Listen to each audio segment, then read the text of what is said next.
좀 재밌는 질문부터 하면서 좀 해봅시다. 네. 자, 동성애가 에이즈의 원인이 되나요? 아까 된다고 하셨죠? 구체적으로 왜 되는지 물어보셨어요. 이거는 저희가 의료 현장에 있기 때문에 좀 굉장히 조금 불쾌한 얘기가 될 수도 있는데 얘기를 좀 해 주실 수 있을까요? 홍상무님께서 해 주실 수 있을까요? 동성애가 왜 남자에게 많은지. 여러분 이런 표현 들어보셨어요? 학문 성교 들어보셨어요? 굉장히 불쾌할 수 있는데 여러분들이 잘 들어보시면 이게 굉장히 악한 거거든요. 그래서 한번 홍상무 형제님께서 얘기해 주시면 좋겠습니다. 뭐 저녁 먹은 지가 조금 되셨죠? 네. 아까 그 부분은 그냥 넘어갔는데 이 모든 것은 목적이 있잖아요. 예? 눈은 봐야 되는 거, 입은 먹는 건데, 예? 귀로 들어야 되는데, 귀로 먹으면 어떻게 될까요? 예, 굉장히 하나님은 합리적으로 만들었어요, 사람을. 예? 예, 콧구멍은 뭐예요? 숨을 쉬는 거지, 음식 먹는 곳이 아니죠. 들어가면 어떻게 될까요? 다른 용도로 쓰면, 예, 병이 생겨요. 항문은, 대변이 나오는 것이지, 예? 거기는 하나님이 섹스해라고 만드신 장기가 아니에요. 예? 대변에는 뭐예요? 균이 엄청 많아요. 예, 대변에는. 근데 남자끼리 섹스를 하면 어떻게 되겠어요? 없잖아요. 할 수 있는 곳이. 그러니까 학문 선교를 하는 거예요. 학문 선교를 하니까 어떻게 되겠어요? 예? 조금 씻는다고 없어지겠어요? 그 균이? 굉장히 지저분한 거예요. 아무리 씻어봐야 아무 소용이 없어요. 그래서 수많은 감염이 걸려요. 예. 그리고 항문이 다 파열이 와요. 예.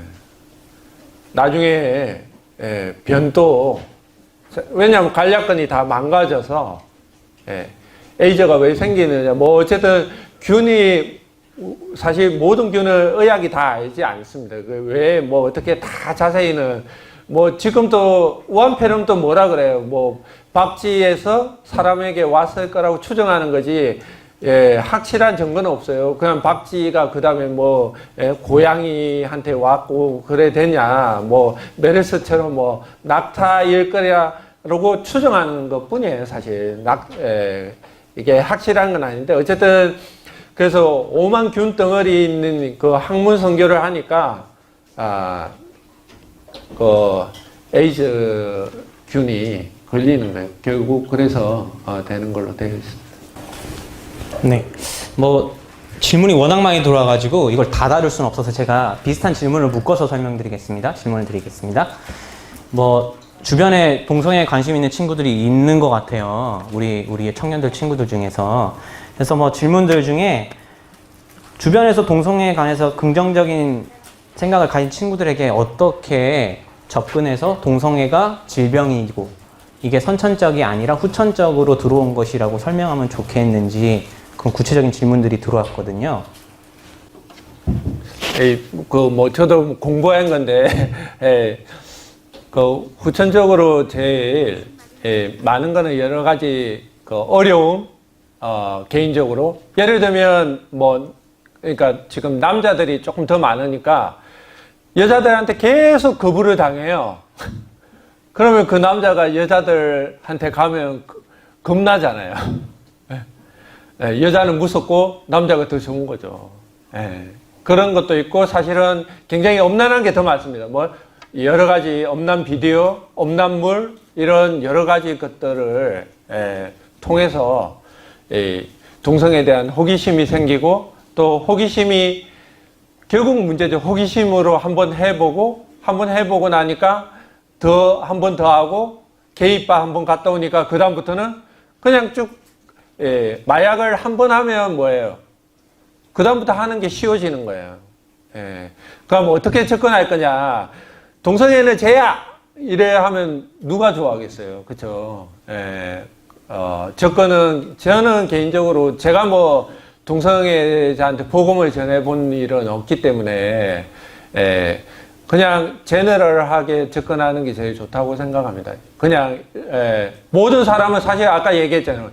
뭐, 나도 구덕이, 걔도 구덕인데 뭐, 그래, 큰 그게 있어요. 예. 인생이 다 문제가 많고, 어렵고, 힘들고, 너 인생 힘들지? 예, 동성애자 대부분 힘들어해요.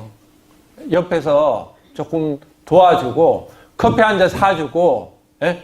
따뜻하게 얘기하면서 인생 살아가는 얘기하는 게, 제가 원래 병원에서 저는 복음 그렇게 전해요. 행복하시냐고, 사는 게. 그러면 몇 분은 자기 힘들대요. 어렵대요. 예. 그러면서 이야기를 시작합니다. 저는 개인적으로. 그래서 동성애자 똑같다고 생각해요. 너 사는 게 어때? 괜찮아? 힘들지 않아? 어려움 없어? 그러면 그렇다고 하면 그때부터 대화가 되고 동성애 문제는 좀 나중에 둘러서 좀 지혜롭게 가는 게 저는 괜찮다고 생각해요. 어떻게 어프로치하면 좋을까요? 저는 더 사실은 동성애 문제로부터는 더 먼 세대예요. 그래서 난 사실 이해가 안 돼. 정말 이해가 안 돼. 그래서 오늘 그 문제는 우리 홍상범 형제님이 맡으신 거고요. 근데 이게 참 어려워요. 막상 정말 그런 사람이 내 주변에 있다고 생각할 때는 정말 쉽지 않은 문제일 것 같은데요. 그리고 그런 경우 사람을 돌이키게 하고 그런 데는 아마 많은 시간과 눈물이 필요하지 않을까 이렇게 생각이 돼요.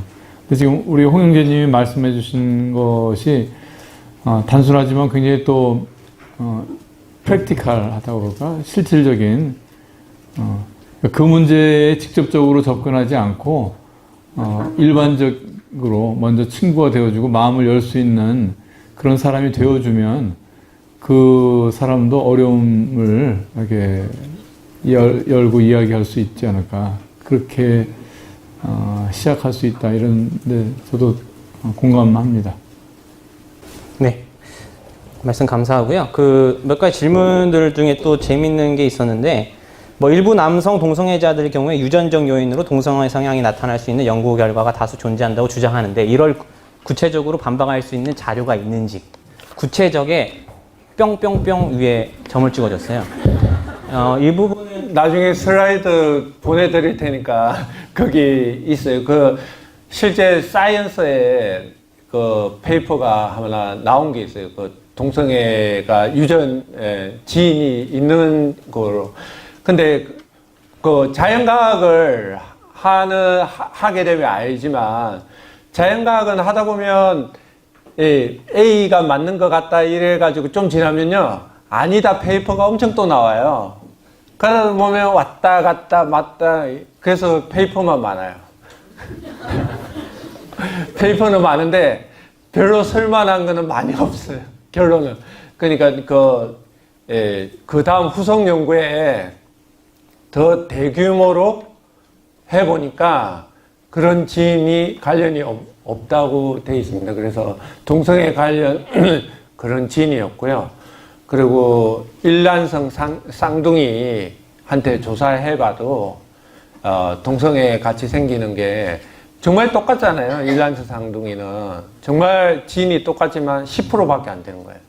그러니까 환경하고 이런 팩터가 훨씬 acquired, 그러니까 동성애는 후천적이다. 그렇게 더 어프로치 하시면 됩니다. 그 슬라이드 거기 나중에 드릴게요. 네, 슬라이드 꼭 받으시고요. 네, 그냥 구글에 사이언스지 치면 떠요. 기사가. 원문은 다 못 봐도 나오기 때문에 한번 찾아보셔도 좋을 것 같고, 그 동성애 관련된 질문 계속 이어가겠습니다. 동성애자를 대하는 그리스도인의 자세는 무엇인가요? 교회 오면 내보내야 되나요? 동성애자들에게 복음을 전해도 되는 건가요? 까지라는 질문이 주셨는데, 무조건 배척해야 되는 거는 답은 아닌가요? 이런 질문을 주셨어요. 혹시 그런 경험이 교회에 있으신가요? 없으시죠? 아마 이 경험은 저기 뒤에 앉아 계신 김선호 형제님께서 태국은 뭐 문화입니다, 문화.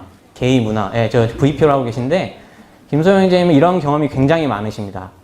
예, 교회에 오면 남자 여자가 손을 잡고 들어오면 이 사람이 진짜 남자 여잔지 여자 여잔지부터 의심하고 보신다고 하셨었거든요. 저희보다 훨씬 경험이 많으시기 때문에 한번 답을 주실 수 있으시죠? 제 시간이 아닙니다. 네네. 그러면 시간을 양보하셨기 때문에 이 선교의 묻다 시간에 저랑 바꿔 앉으시면 어떨까요? 네, 이 질문은 또 이렇게 넘기도록 하겠습니다. 동성애가 점점 합법화되고 있는 이 시대에 유치원 교육부터 동성애를 가르칩니다. 여러분 이게 와 닿으세요? 안 와닿죠? 여러분 그 짐 플레밍 형제님 아세요? 엠마오 그 총 세계 뭐 책임자시죠? 그 형제님 미국에서 자기 손자들이랑 도서관을 갔어요. 이거는 서울 북구에 와서 본인이 간증하신 거예요. 근데 공공 도서관을 갔는데 아이들한테 책을 읽어주는 거예요. 근데 동화책을 읽어줄 거 아니에요. 근데 애들이 다 앉아 있어요. 근데 어떤 책을 읽어주냐면 가정 얘기를 해주는 거예요. 어떤 집이 있는데 아빠와 아빠가 있는데 애가 있어요. 이렇게 읽어준 거예요. 이해가 가세요?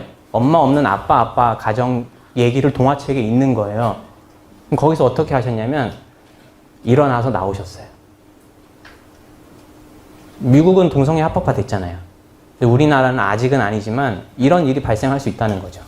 그런데 이 자매님이시겠죠? 유치원 교사를 꿈꾸는 그리스도인으로서 동성애 교육을 어떻게 하면 좋을지 고민입니다. 유유. 답을 해주시죠. 저도 얘기 들었는데 모든 패밀리라고 굉장히 미드 유명하다면서요. 보신 분 손 들어보시면. 예. 그게 아주 자연스러운 게이 커플이 나온다 하더라고요. 이런 이 드라마, 이런 영화, 이런 걸로 사람들을 굉장히 어릴 때부터 유치원부터 계속 교육시키고 사실은 의과대학 다니면 게이, 레즈비언은 정상이다 이렇게 가르쳐요. 사실 실제. 사실 뭐 질환이지 그게 뭐 정신병은 병이라고 하기는 조금 어쨌든 문제가 있어요. 어쨌든 그렇게 하는데 문화가 그렇게 쭉 들어가기 때문에 자연스럽게 인정하게 되는. 근데 그거는 뭐라고요? 사탄이 속이는 거예요. 사탄은 절대 이게 너무너무 이대로 가면 망할 거다고 얘기하는 게 아니에요. 겉으로는 차별 금지 좋잖아요. 차별 금지하자는데 누가 반대해요? 근데 우리는 왜 반대? 그 차별금지법 안에 있는 내용이 이게 기독교를 탄압하는 내용이 있기 때문에 동성애자는 우리가 해결시켜서 크리스찬으로 복음을 전해야 되지만 동성애 자체는 이거는 죄입니다. 말을 할 수 있어야 되는데 말을 못하게 해요. 동성애 죄라고 하면 차별한다. 그래서 안 되는 거거든요. 그러면 이제 유치원 교사 실제적으로 이제 문제가 되겠죠. 미국 같으면 이런 거 거부하면 어떻게 돼요? 실제 잘리고 뭐 이런 불합리하게 하는 것까지 많이 나와 있어요. 그렇죠?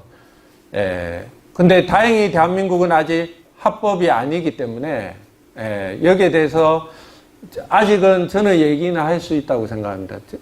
이게 동성애 합법화 국가도 아니잖아요, 저희가. 그걸 소신 있게 지금은 해도 된다고 생각합니다. 근데 이게 법이 통과해버리면 그때는 정말 각오하셔야 된다. 이게 내가 이 작업을 계속할 거냐 아니면 내가 피해를 받더라도 나는 이걸 못한다고 할 거냐. 네. 또 이제 차별금지 뭐 얘기하셨는데 차별금지법 얘기가 나왔죠. 차별금지법. 여러분들이 어느 정도 차별금지법을 이해하시는지 모르겠어요. 여러분 장애인이 차별받아야 되나요? 안 되죠. 내가 남성, 여성이라서 차별을 받아야 되나요? 아니에요. 뭐 피부색에 따라서 이런 거는 모든 그리스도인들 일반 분들도 다 이해를 해요. 근데 차별금지법의 문제는 뭐냐면 여러 항목에 아무도 모르게 성적 지향에 대해서 차별 금지를 하지 말아야 된다는 식으로 조항을 넣어버린 거예요. 여러분 성적 지향이라면 굉장히 있어 보이는 표현이지 않나요? 성적 지향. 내가 뭐 남성을 지향하건 여성을 지향하건. 근데 여러분 그냥 쉬운 말로 얘기하면 성적 지향은 동성이에요. LGBT 들어보셨나요? LGBT 아는 사람. 약자. 오, 많이 모르시네. LGBT. L은 레즈비언. B는 바이섹슈얼. 이거는 양성애자예요. 남자도 좋고 여자도 좋고. B, T, LG, 게이, T, 트랜스젠더. LGBT가 무지개. 우리 무지개 보면 뭐 생각해 우리는? 노아의 방주 하나님 약속 생각하잖아요. 무지개 동성애자들이 뭐라고 생각하나요? 동성애자들의 상징이에요. 퀴어 축제하면 무지개 색 들고 나오잖아요. 여러분 백악관에 동성애법 통과됐을 때 무지개 빔 프로젝터 쏜 거 아시죠? 여러분 막 페이스북에 친구들 막 무지개 해놓으면 다 좋다고 하시면 안 돼요. 의미를 알아야 돼요. 아시겠어요?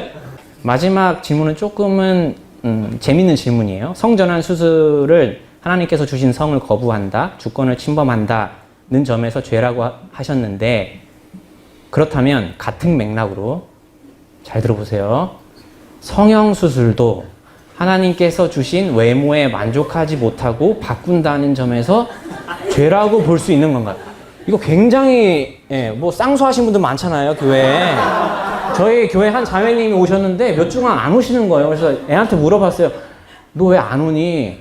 어디 갔다 왔니? 그랬더니 애가 말을 못 하는 거예요. 다음 한 번 왔는데 자매님이 눈이 부으셨더라고요. 그래서 안 물어봤어요, 더 이상. 지금은 자연스럽게 잘 이제 안정이 되셨는데, 얘기를 한번 해주시면 좋겠습니다. 이제 우리가 크리스찬으로 살다 보면 이 부분만 아니고 여러 가지 부분에 있는데 제가 볼 때 우리가 어떤 큰 거하고 작은 거를 똑같이 생각하는 뭐 모두가 죄인이니까 뭐 모든 죄는 똑같다. 사실은 일정 부분에 맞는 말도 있지만 다른 게 있어요. 모든 죄 경중이 똑같지가 않아요. 네? 잘 보세요. 하나님이 노아 때 그 소돔과 고모라 심판한 거는 제목이 있어요. 네? 얘들이 조금 이기적이고 뭐 조금 서로 미워하고 그래서 불과 유황을 내린 게 아니에요. 그렇죠? 하나님이 적각 심판하는 죄가 있고요. 그 다음에 죄는 죄지만 하나님께서 참고 기다리고 좀 어쩌면 경범죄 좀 그런 게 있어요. 저는 이 죄의 경중이 있다고 그렇게 하기 때문에 그러니까 성적인 거에 대한 하나님이 가장 싫어하는 거기 때문에 성전환 수술 이런 거하고 쌍꺼풀 수술하고는 전혀 같이 생각하시면 저는 안 된다고 생각하고요. 우리가 그런 절대적으로 지켜야 되고 절대 안 되는 부분과 나도 죄인이니까 난 죄인이라서 한마디도 못하겠다. 그건 아닌 거예요. 그렇죠? 그래서 성형수술이 또 이제 그거는 좀 강한가 하고 아닌가 하고 이래 조금 나누어서 생각을 해야 되고 기본적으로는 우리가 더 마음을 가꿔야 되고 그렇죠. 외형이 우리가 중요한 게 아니잖아요. 더 마음이 아름답고 마음이 더 해야 되는 거기 때문에 분명하게 아주 엄격하게 얘기하면 그런 성형수술 막 비난할 수도 있다고까지 가야지만 저는 개인적으로 그렇게 생각하지는 않습니다. 우리가 옆에 사람이 연약하잖아요. 그 사람의 연약함을 일정 부분 좋은 게 아니고 연약함을 받아주는 정도의 일정 부분은 또 있어야 되지 않나. 그런 저는 쌍꺼풀 수술 이런 부분에 아주 실제적으로 조금 그런데 저는 사실 그런 부분은 조금 그러기 하고 어떻게 해서 쌍꺼풀 많이 할까봐 내 걱정이 돼서. 근데 우리가 말씀해 보면 믿음 없이 행하는 것이 죄라고 그러셨거든요. 죄라고. 그러니까 죄의 정의가 성도가 가져야 되는 죄의 정의는 다른 거예요. 그러니까 쌍꺼풀 수술 하나님이 주신 몸에 손대는 거니까 이것은 OX로 했을 때 뭐 이렇게 X 뭐 이렇게 그런 문제가 아니라 이 죄를 정의하는 것은 성도에게는 다르다. 믿음이 없으면 그러니까 여기 지금 질문하신 분은 하시면 안 돼. 죄예요. 근데 이미 뭐 한 사람에 대해서는 우리 홍 형제님이 말씀하신 것처럼 그건 그 사람의 연약함을 같이 품는 것으로 이렇게 하면 되고, 그런데 이 문제를 생각을 해보면 조각가가 최고의 조각가가 조각을 해서 줬는데 누가 와서 내 마음에 안 든다고 해서 이렇게 쌍꺼풀을 만들고 어디 이렇게 뜯어 고치고 한번 그걸 하나님의 입장에서 한번 생각을 해보세요. 그러면은 이게 의학적인 문제 때문에 어떤 질병적인 관점에서 어디를 좀 손을 댈 수는 있지만 미용을 위해서 그렇게 고치는 것은 사실은 손해보시는 것일 수 있어요. 그러니까 실제로는 원래대로의 나를 만났을 때 가장 나를 사랑해 줄 수 있는 그 사람을 놓칠 수가 있는 거예요, 실질적으로. 근데 다른 사람들이 좋게 보는 그런 모습으로 내가 그걸 바꿨을 때 실제로는 손해보는 그런 선택이 될 수도 있다는 것을 기억을 하시기 바랍니다. 네. 너무 많은 질문들이 있어서 원래 또 주거니 받거니 하고 싶은데 넘어가야 될 것 같아요. 좀 양해를 해주셨으면 좋겠고, 이번에는 두 분의 조금 경험담을 들을 수 있는 얘기 같은데요. 의사로서 하나님이 환자나 주변 환경을 통해 역사하시는 기적을 본 적이 있으신가요? 의학 공부를 하시면서 광합성 말고 하나님의 섭리나 창조를 느낄 수밖에 없었던 분야가 있으신가요? 네, 두 번째 질문이었고요. 세 번째, 의사로서 하나님께 어떤 영광을 돌리고 계신가요?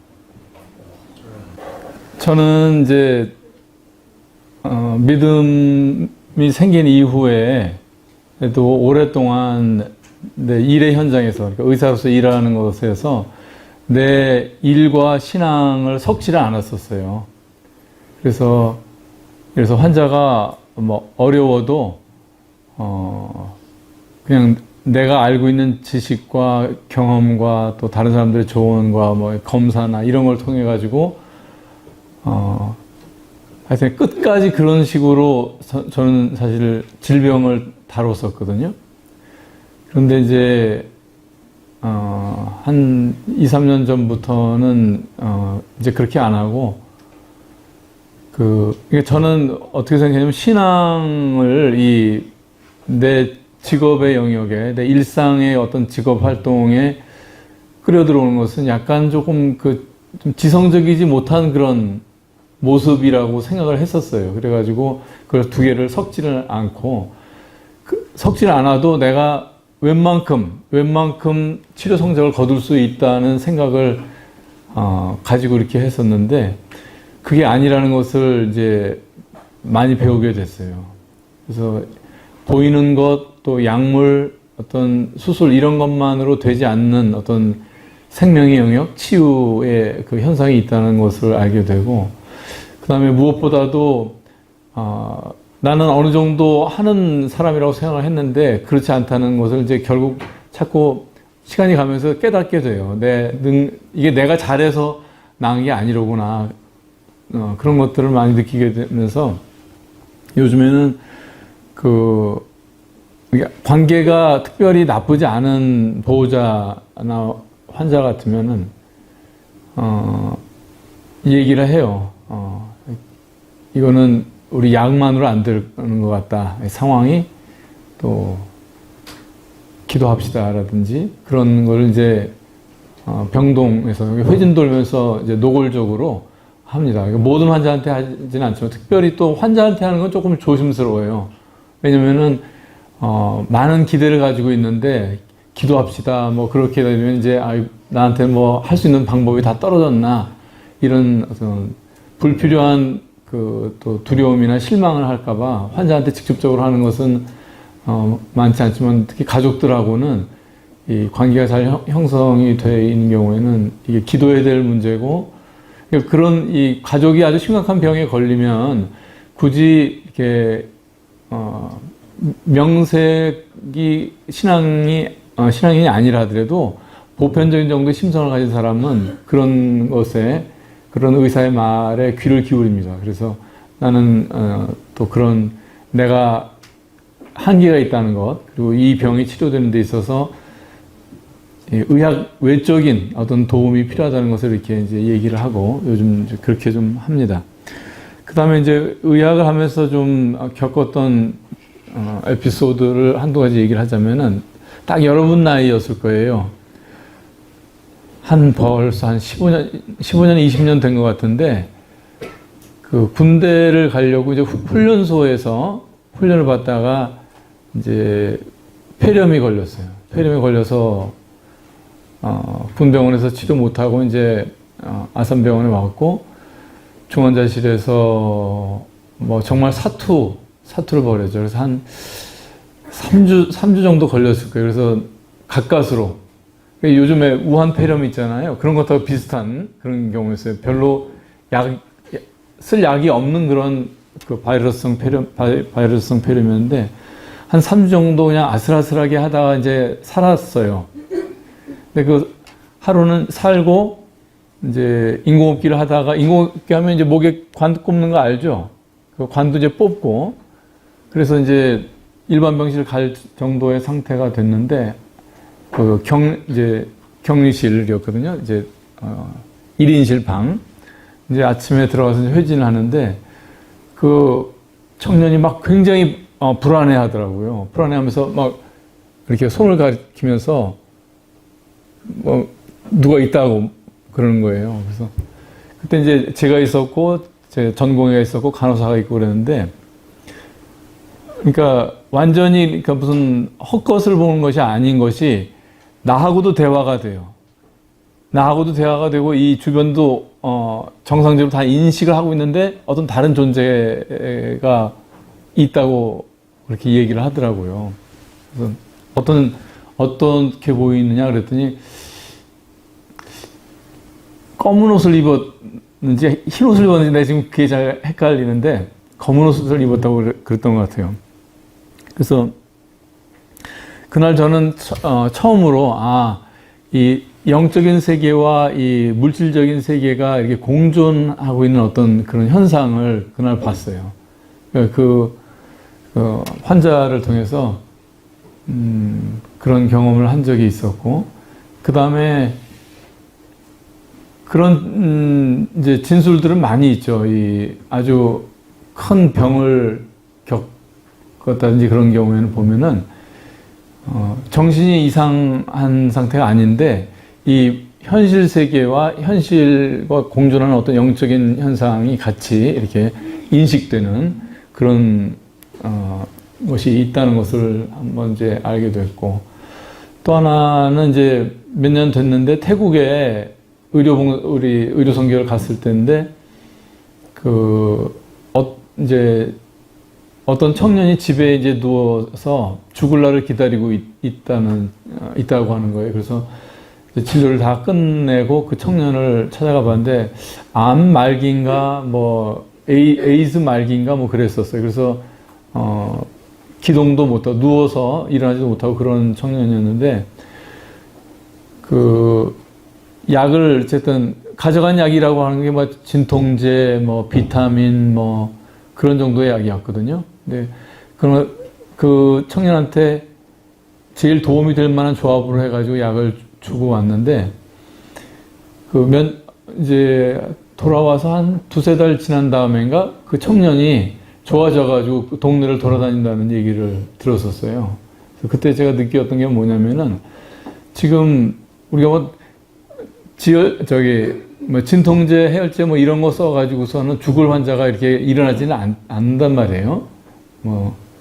그런데 그걸 보면서 하나님께서는 지금도, 그러니까 이 뭐 의학이 이렇게 확립이 돼서 의학적으로 돌아가는 그런 세계가 있는가 하면 한국같이 그 태국의 그 시골에서는 그렇지 않은 상황이었고 그 선교사님이 거기 가서 일하는 데는 하나님이 계시다고 하는 증거가 좀 필요하지 않았나 이런 생각이 들더라고요. 그래서 내가 준 약은 굉장히 별것 아닌 약이었지만 그것을 통해서 그러니까 평상적이지 않은 어떤 그 결과를 주님께서 허락하지 않으셨나 이런 생각을 한 적이 있었어요.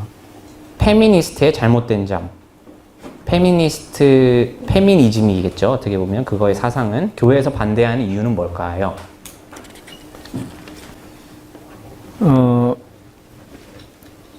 페미니스트는 이 세상의 사조입니다. 그거는 어떻게 보면 이제 남녀 평등이라는 그런 이제 합리적인 그 명분을 가지고 있지만 그 세상적인 지혜고 세상적인 가치관이고요. 그러니까 남자와 여자는 동등하죠. 그런데 페미니즘의 문제는 그것이 가족 관계에서도 부정이 된다. 그 가족 관계에서 그러니까 우리가 이제 한 사회인 아니면은 한 독립적인 존재로서의 내가 있는가 하면은 우리는 모든 것이 사실은 이 관계로 존재하잖아요. 그 관계로 존재하는 것 중에 어떻게 보면은 가장 핵심적인 것이 무엇이냐면 가족의 관계이고 부부의 관계란 말이에요. 그런데 그런 관계에서조차 남녀 평등을 주장하는데 문제가 있는 거예요. 그러니까 남자와 여자로서의 평등은 문제가 없지만 남편과 아내가 될 순간에 거기는 불평등이 있는 거예요. 그리고 그 불평등은 그 평등하지 않은 책임이 주어지기 때문에 그래요. 그러니까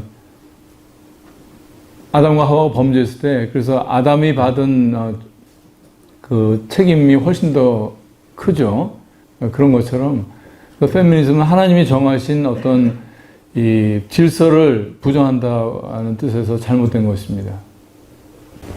네, 감사합니다. 치매 환자, 지적 장애인, 식물 인간에게도 복음을 전할 수 있나요? 치매 환자의 구원에 관해서 치매 환자가 자신의 구원 여부와 복음을 잊었다 해도 그의 구원은 여전히 유효한 것인가요? 상당히 재미있는 질문이죠. 첫 번째, 치매 환자, 지적 장애인, 식물 인간에게도 복음을 전할 수 있나? 두 번째는 치매 환자가 됐을 때 어떻게 되는 부분 좀 얘기를 해주실까요? 우리가 이제 복음을 전할 때 누구나 그런 강박이 있어요. 뭐냐면은 내가 복음을 전하고 이 사람이 설득이 되고 아니면은 뭐 복음을 잘 받아들이는든지 뭐 아니면 받아들이지 않는 거든지 간에 가부간에 확인을 좀 받고 싶은 그런 것이 우리 자연적인 그런 생각이 있는데요. 저도 오랫동안 그랬던 것 같아요. 그런데 이제 거기로부터 조금 자유로워진 게, 예수님께서 그러셨잖아요. 그러니까 바람이 어디로 와서 어디로 부는지 내가 알지 못한다고 하셨고, 성령으로 난 사람이 이어갔다고 했을 때, 어떤 한 사람이 구원을 받느냐 못 받느냐는 하나님의 주권이에요, 사실은. 하나님께 달린 문제고, 내가 할 일은 무엇이냐? 나는 전하는 일이더라고요. 얼만큼 알아듣든지 않는지 내가 판단하기가 어렵고 이 사람이 얼만큼 알아들을 수 있는 지적인 능력이 있는지 아니면은 지금 뭐 인공호흡기를 물고 있어서 대화가 안 된다든지 그런 것은 나의 소관이 아니라고 하는 생각을 하면서부터 좀 자유로워졌어요. 그리고 실제로는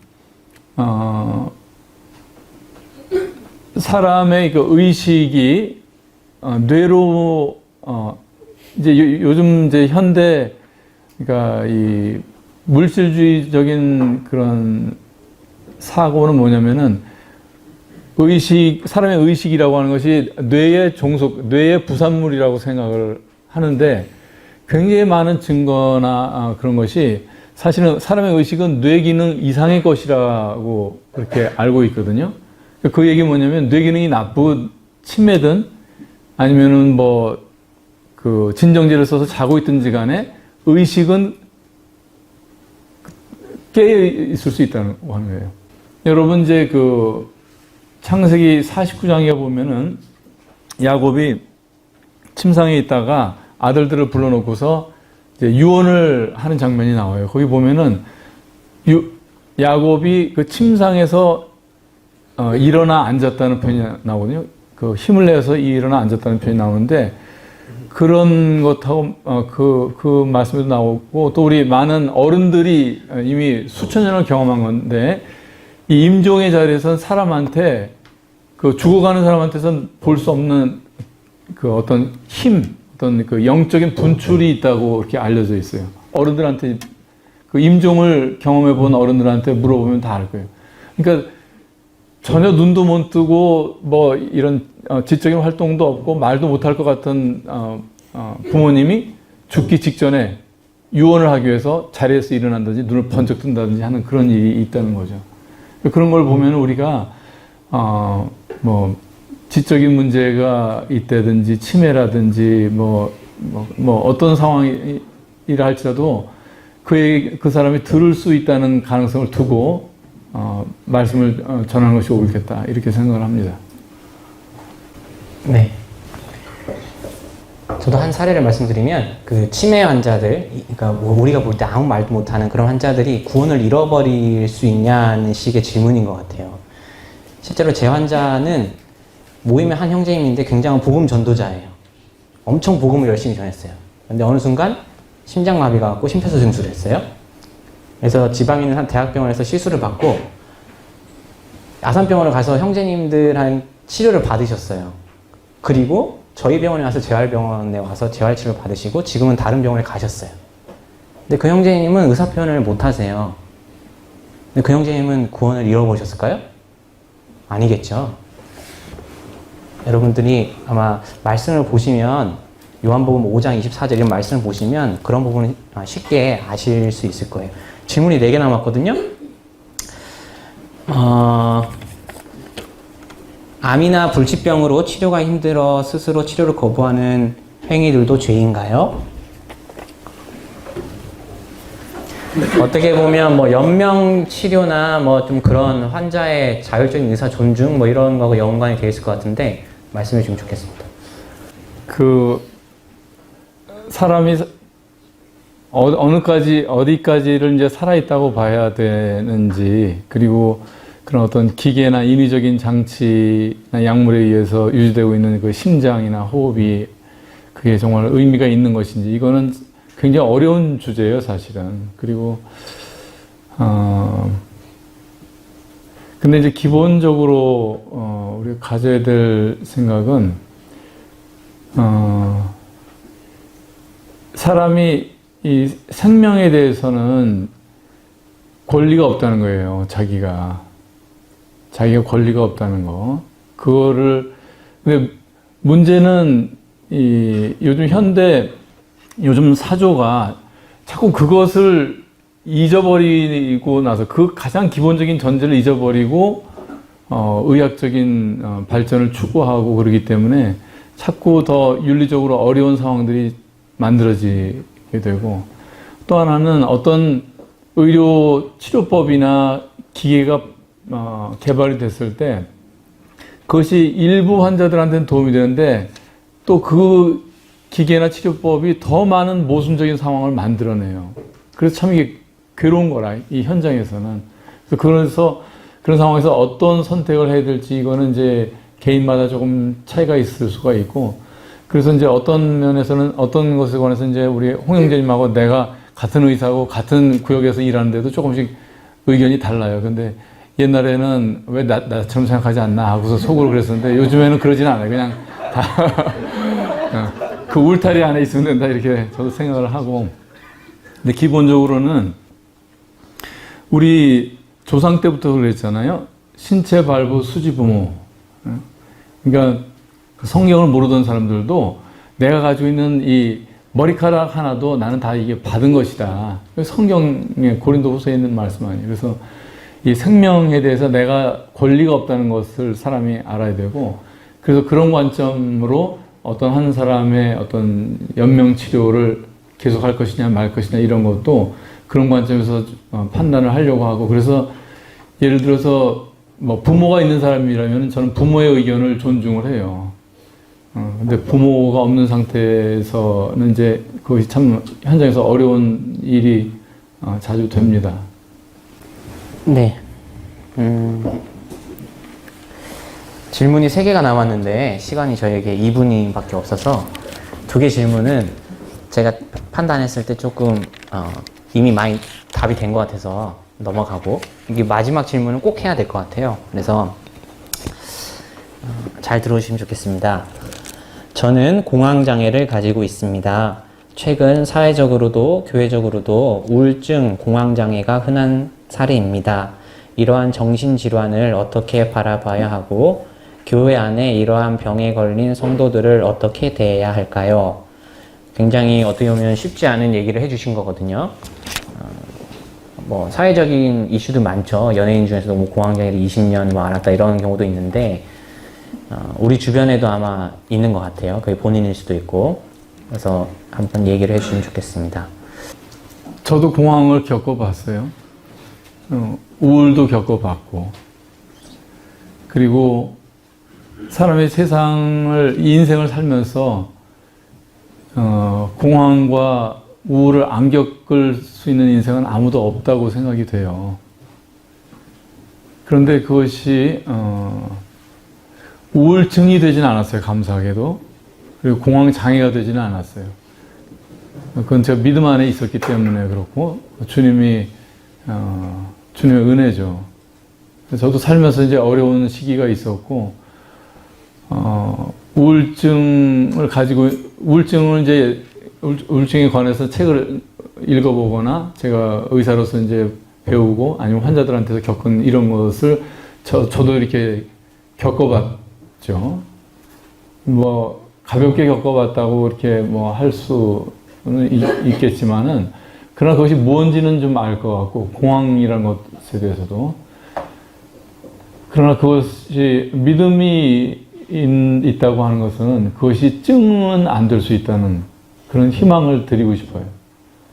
그리고 정말 놀라운 사실, 정말 복음은 무엇이냐? 주님께서 우울과 공황을 겪으셨다는 거예요. 여러분 시편을 읽어보세요. 거기 보면은 예수님께서 인자로서 십자가 앞에서, 사람들 앞에서 바산의 황소가 부러지는 것 같고 사자들이 둘러싼 것 같은 그런 상황에서 바로 우리가 누구나 사람이면 겪을 수 있는 그 공황과 두려움과, 또 다윗의 생애를 보세요. 다윗의 생애와 또 그 시편을 보시면 거긴 다윗의 생애이기도 하지만 또 예수님이 중첩되어 있는 그런 말씀이거든요. 시편. 거기 보면은 놀랍게도 예수님이 나와 같은 그런 이 연약함 가운데 빠지셨더라고요. 저는 그래서 제가 제일 힘들었을 때 그 시편 말씀들을 통해서 그 자리에, 내가 겪고 있는 이 어려움의 자리에 먼저 가셨던 예수님을 발견했었어요. 그게 얼마큼 저한테 위로가 됐는지 몰라요. 그래서 우리가 예수님을 그렇게 발견하면 우리가 살면서 우울을 겪고 공황을 겪을 수 있지만 증은 안 될 수 있다. 저는 그렇게 생각해요. 그리고 우리는 믿는 사람은 가장 좋은 약을 이미 가지고 있어요. 성경. 그 안에 모든 것이 다 있어요. 모든 사람이 빠질 수 있는 가장 비참한 상태, 가장 외로운 상태, 그게 다 거기 있어요. 그리고 거기에 대한 답도 다 있고. 그래서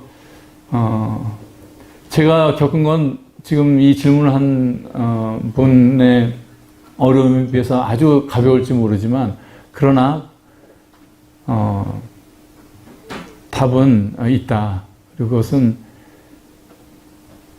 사람으로 오신, 말씀이 육신이 되어서 오신 그 하나님 예수 그리스도 그분을 정말 현장감 있게 만날 수 있는 어떤 기회가 될 수 있기를 바라요. 구약에서 우리가 엘리야 일하면 정말 대단하잖아요. 엘리야가 갈멜산에서 거의 뭐 1대 400명 붙어가지고 이기잖아요. 그쵸? 근데 갈멜산의 전투 이후 그 다음 챕터에 무슨 내용이 나오냐면 이사벨이 엘리야 죽여버리겠다 이래 나와요. 그럴 때 엘리야가 뭐라 했는지 아세요? 하나님 앞에 그냥 죽여주세요. 엘리야가 그냥 죽고 싶다 그래요. 저도 아직 우리 청년들이 얼마나 이런 거 모르겠는데 아마 성인이 되면 나이가 되면 그런 경험 한 번은 할 거라고 생각은 합니다. 인생에 폭풍 같은 위기가 오더라고요. 어떤 위기? 죽고 싶다는 생각이 들 때가 차라리 그냥 차라리 죽고 싶다. 그래도 천국 갈 거니까. 근데 그런 위기가 누구나 그런 폭풍은 인생에 오는 것 같습니다. 이제 그때 정말 정말 믿음이 없으면 사실은 자살할 수 있을 것 같다는 생각이 저도 들어요. 왜? 너무 암흑이니까 보이는 게 하나도 없으니까 절망뿐이니까 더 이상 어떻게 할 수 없으니까 차라리 죽고 싶다. 하지만 우리의 길에서 우리가 해야 될 거는 그때 예수 그리스도의 정말 십자가 바라보고 한번 일어나는 경험이 아직 젊어서 없으시겠지만 혹시 미리 좀 알아두시면 정말 그때 십자가가 눈에 보일 때 마음에 있을 때 십자가 때문에 살 수 있구나. 십자가 때문에 내가 일어서는 십자가 때문에 버티는 사실은 그 한번 인생의 그런 경험이 아마 여러분들한테도 올 거라고 생각합니다. 그때 그냥 우리가 조금 아는 십자가가 아닌 더 십자가가 마음에 깊이 다가오는 것 같아요. 저는 좀 힘들고 어려울 때에는 조금 찬양을 잘 틀어놓습니다. 말씀, 힘들고 좀 어려울 때 말씀을 읽으면 저는 이게 잘 안 들어오더라고요. 너무 마음이 어렵고 힘들어서 그런지. 그럴 때 찬양 1시간, 2시간 이래 틀어놓는데, 어쨌든, 개인적으로 그럴 때, 우리 임채무 형제님 시편 말씀으로 이겨내셨다. 어쨌든 각자의 자기의 그게 신앙이고 믿음인 것 같습니다. 근데 그런 어려움은 옆에 분들 다 누구나 어려움이 있는 거죠. 있고 다. 여기에서 일어나는 게 굉장히 중요하다는 생각입니다. 네, 저희가 7분을 더 썼는데 거의 다 다른 것 같아요. 거의 다른데 본인의 질문이 혹시 왜 답 안 해주시나요? 생각하시면 너무 서운해하지 마시고 저희는 따로 그룹 토의 안 가니까 앞으로 나오셔서 질문해 주셔도 되고 도움이 되셨나요? 조금 재밌게 진행을 해보려고 했는데 여러분들의 질문들을 더 많이 실시간으로 못 받아서 좀 아쉽습니다. 아무쪼록 임채무 형님께서 말씀하셨듯이 하나님의 명령, 우리가 수의적으로 할 수 없는 하나님의 명령을 여러분 신비에 잘 새기셨으면 좋겠습니다. 네, 그러면 답변해 주시느라고 수고하신 두 분의 형제님께 박수로 한번. 감사합니다. 네, 그러면 이것으로 질의응답 시간을 모두 마치겠습니다. 감사합니다.